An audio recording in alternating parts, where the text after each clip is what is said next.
தன் சொந்த இரத்த உறவுகள் மத்தியில் எந்த ஒரு ஆணும் தன் மரியாதையை இழக்க விரும்ப மாட்டான் என்பதை உணர்ந்து நடப்பதே நல்ல மனைவிக்கான அடையாளம். பிளஸ் உங்க இன்லாஸ் முன்னாடி உங்கள் கணவரை அவமரியாதை செய்வது போன்ற நடத்தைகள் ஆர் வார்த்தைகளை பயன்படுத்துவது அவன் வீட்டாரையும் அவமரியாதை செய்வதாகத்தான் கருதப்படும்.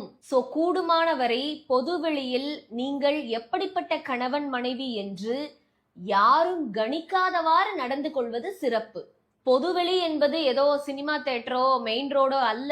உங்க வீட்டு வாசல் ஆர் ஜாயிண்ட் ஃபேமிலியா இருந்தா உங்க வீட்டு ஹால்ல இருந்தே பொதுவெளி தான். இதெல்லாம் உடனே செயல்படுத்துவது கொஞ்சம் கஷ்டமா இருந்தா கூட இதுல எல்லாம் கொஞ்சம் கான்சியஸா இருந்தாலே பெரும்பாலான பிரச்சனைகளை தவிர்த்து விடலாம். இங்க பிரச்சனையே எல்லா இடங்களிலும் நீங்கள் இயல்பாக இருப்பதுதான். இயல்பா இருக்கிறது தப்பில்லை, ஆனா கான்சியஸா இருக்கிறது ரொம்ப முக்கியம்.